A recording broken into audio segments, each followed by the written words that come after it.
नमस्कार, आप देख रहे हैं नेक्स्ट 9 न्यूज और मैं हूं आपके साथ मनीष कुमार सैनी। महाराष्ट्र में 288 विधानसभा सीटों पर चुनाव होता है। महायुति और एमवीए के दल एक दूसरे से सियासी मैदान में टकराते हुए नजर आते हैं और एमवीए का पलड़ा शुरुआती दौर से भारी दिखाई देने लगता है, जिससे ये कयास लगाए जाने लगते हैं कि अब की बार एमवीए सरकार। लेकिन जब चुनावी परिणाम सामने आते हैं तो महायुति एक बार फिर से सत्ता पर जीत हासिल करती हुई नजर आती है और जनता के विश्वास को बनाए रखते हुए कहीं ना कहीं बेहतर प्रदर्शन करते हुए महायुति दिखाई देती है। और उसके बाद से अब लगभग एक हफ्ते बाद तक सीएम चेहरे को लेकर फंसे हुए पेच के चलते कहीं ना कहीं महाराष्ट्र की राजनीति में एक बड़ा उलटफेर देखा जा रहा है, जहां एक तरफ देवेंद्र फडणवीस और उनके समर्थक ये मांग करते हुए नजर आ रहे हैं कि भारतीय जनता पार्टी ने सबसे ज्यादा सीटें महाराष्ट्र विधानसभा चुनाव में हासिल की हैं, तो मुख्यमंत्री उनकी तरफ से ही होना चाहिए, यानी मुख्यमंत्री देवेंद्र फडणवीस को ही बनाना चाहिए। लेकिन वहीं दूसरी तरफ शिंदे गुट कहीं ना कहीं इस बात पर अड़ा हुआ है या भारतीय जनता पार्टी की बात को काटते हुए ये कहता हुआ दिखाई दे रहा है कि मौजूदा मुख्यमंत्री ही अब दोबारा मुख्यमंत्री बनेंगे, यानी कि एकनाथ शिंदे को ही दोबारा से मुख्यमंत्री बनाया जाए, क्योंकि एकनाथ शिंदे के बलबूते ये महाराष्ट्र का चुनाव महायुति जीतने में कामयाब हो पाई है। और अब ऐसे में महाराष्ट्र की राजनीति में एक बड़ा सियासी घमासान देखा जा रहा है। भारतीय जनता पार्टी और शिवसेना एक दूसरे के आमने सामने हैं। तमाम बैठकें यहां पर हो रही हैं। लंबे समय से चल रही इन बैठकों के चलते 8 दिन के बाद भी कहीं ना कहीं सीएम चेहरे को लेकर कोई बड़ा फैसला नहीं हो पाता है। लेकिन जिस तरह से कयास लगाए जा रहे हैं कि देवेंद्र फडणवीस ही महाराष्ट्र के अगले मुख्यमंत्री होंगे, लेकिन फिर भी शिंदे गुट कहीं ना कहीं कुछ ना कुछ उलटफेर करता हुआ दिखाई दे रहा है। लेकिन अब जिस तरह से एक बड़ी खबर यहां पर निकलकर सामने आ रही है कि महाराष्ट्र की राजनीति में इस तरह से उथल पुथल मचा हुआ है कि शिंदे का फोन नंबर अब नॉट रीचेबल बताया जा रहा है और ऐसे में शिंदे का फोन ना लगना काफी बड़े संकेतों को जन्म देता हुआ नजर आ रहा है। इस तमाम मुद्दे पर चर्चा करने के लिए हमारे साथ हमारे दो सहयोगी मौजूद हैं। सबसे पहले हमारे वरिष्ठ सहयोगी अमन सर एक साइड हमारे साथ मौजूद है। सर बहुत बहुत स्वागत है आपका। दूसरी साइड हमारे साथ हमारी वरिष्ठ सहयोगी नाजमीन मौजूद है। नाजमीन आपका भी बहुत बहुत स्वागत है।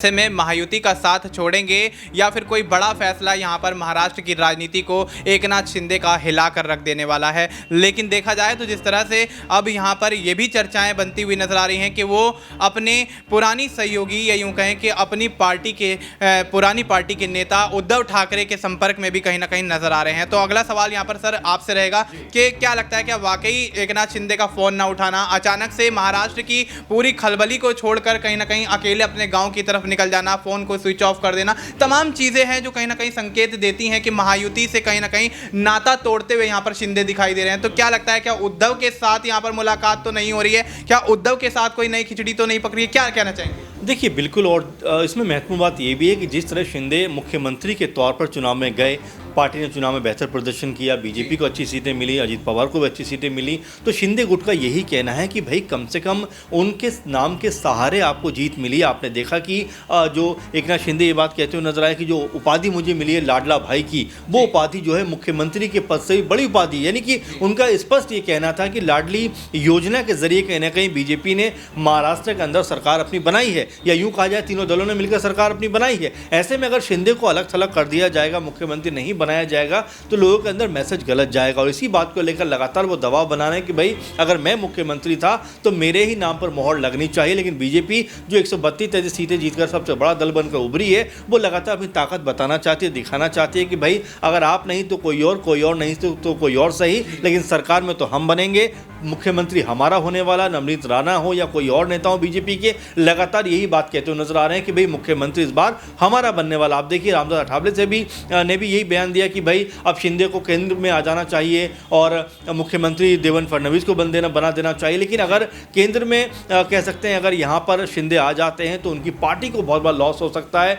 पार्टी बहुत कमज़ोर हो सकती है, क्योंकि या उनके जो नेता वो यही कह रहे हैं कि भाई हम एकनाथ शिंदे को केंद्र में नहीं भेज सकते। स्पष्ट है कि यहाँ पर आपस का जो तालमेल है वो इस लेवल पे खराब होता जा रहा है कि बीजेपी को लग रहा है कि अगर एकनाथ शिंदे ज़्यादा दबाव बनाएंगे तो हम उनसे पल्ला झुड़ा लेंगे, क्योंकि हमारे लिए कोई बड़ी मुश्किल नहीं है 15-20 विधायकों को लेकर आना। और बीजेपी इस खेल में माहिर है, क्योंकि दोनों दल आप देखिए, चाहे अजीत पवार हो, चाहे उद्धव ठाकरे हों, ये एकनाथ शिंदे हों, दोनों को तोड़कर बीजेपी अपने खेमे में ले आई। और यहाँ पर बीजेपी एक बड़ा खेल कर सकते, कहीं ऐसा ना करे शिंदे गुट को आपस में दो फाड़ हिस्सा कर दे, अजीत पवार गुट में 2 हिस्से कर दे। और यही बात को लेकर शिंदे भी परेशान होंगे और अजीत पवार भी परेशान होंगे, क्योंकि बीजेपी अब यहाँ पर इस पोजीशन पे है कि उसे सिर्फ 10 से 12 लोग चाहिए अपनी सरकार बनाने के लिए। और अगर वो कोई बड़ा खेल यहाँ पर इन दोनों दलों के अंदर करती है तो ये दोनों दल जो है वो हाथ मलते रह जाएंगे और बीजेपी जो है एक बार फिर सत्ता में आती हुई नजर आ जाएगी। जी बिल्कुल। तो ऐसे में भारतीय जनता पार्टी के पास बहुमत से थोड़ा कम ही आंकड़ा यहाँ पर है, या कहें कि बहुमत के मुकाबले थोड़ी कम ही सीटें यहाँ पर उनके पास हैं।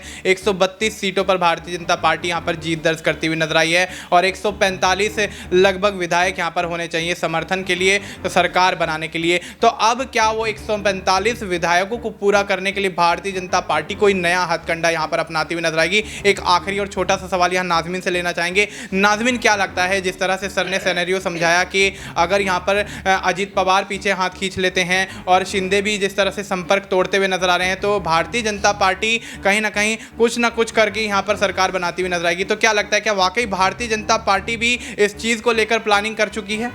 देखिए, अगर हम सीटों की बात करें तो बीजेपी और उनके सहयोगी दलों को मिलाकर 230 यहाँ पर सीटें निकलकर सामने आती हैं। जिस तरीके से आपने कहा कि महाराष्ट्र में 145 का बहुमत है और इस हिसाब से देखा जाए तो बीजेपी 132 सीटों पर जीती तो है, लेकिन कई दलों और कई निर्दलीय विधायकों का समर्थन भी मिला है। 137 सीटें बीजेपी के पास अभी मौजूदा स्थिति में देखी जा रही हैं। इस आधार पर देखा जाए तो बीजेपी के लिए ना तो एकनाथ शिंदे की पार्टी की जरूरत पड़ेगी, ना ही अजीत पवार गुट की जरूरत पड़ेगी। आप देखिए, इंडिया अलायंस की बात करें, यानी कि महाविकास अघाड़ी की बात करें, तो महाविकास अघाड़ी में भी कई ऐसे दल हैं जो बीजेपी के साथ पहले भी रह चुके हैं, जिसमें हम उद्धव ठाकरे की बात कर लेते हैं।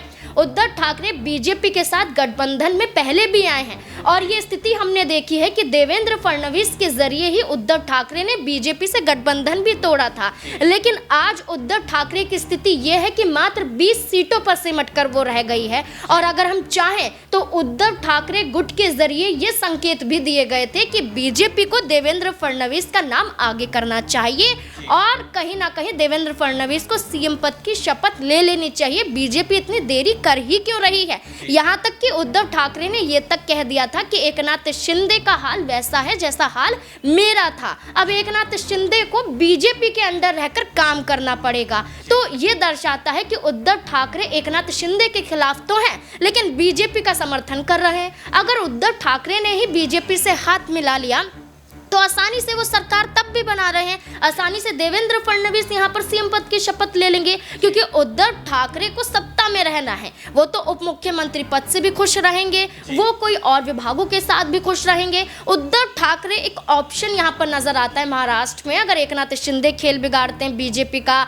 अजीत पवार बिगाड़ते हैं, अजीत पवार के जरिए तो कोई संकेत नहीं दिया जा रहा है देखिए, लेकिन एकनाथ शिंदे अगर हटते हैं तो भी कुछ बिगड़ने वाला नहीं है बीजेपी का। साफ है कि महाराष्ट्र में बीजेपी के लिए चुनौतियां नहीं है, बल्कि एकनाथ शिंदे के लिए चुनौतियां बन सकती हैं कि वो क्या करेंगे। अब देखना होगा, क्योंकि बीजेपी किसी को भी साथ सकती है। जब निर्दलीय विधायक जा सकते हैं, छोटी पार्टियां उनको सहयोग दे सकती हैं, तो महाराष्ट्र में कई और दल भी यहाँ पर बीजेपी के साथ जुड़ सकते हैं। जी बिल्कुल। तो अब ऐसे में जिस तरह से नाज़मीन ने समझाया कि 132 सीटें भारतीय जनता पार्टी जीती है और अगर यहाँ पर उनको समर्थन देने वाले लोगों की बात करें या दलों की बात करें तो उनका आंकड़ा 137 का बैठता है और 145 का बहुमत यहाँ पर होना बहुत ज़रूरी है। लेकिन देखना अब यही होगा, क्या उद्धव ठाकरे यहाँ पर समर्थन देते हुए नजर आएंगे या फिर अन्य यहाँ पर दल जो है वो भारतीय जनता पार्टी के साथ उतरकर यहाँ पर देवेंद्र फडणवीस को मुख्यमंत्री बनाते हुए नजर आएंगे और देवेंद्र फडणवीस के मुख्यमंत्री बनने के बाद एकनाथ शिंदे और अजीत पवार यूं ही हाथ मलते हुए रह जाएंगे। फिलहाल आपको इस मुद्दे पर क्या कुछ लगता है, आप अपनी राय हमें कमेंट करके बता सकते हैं।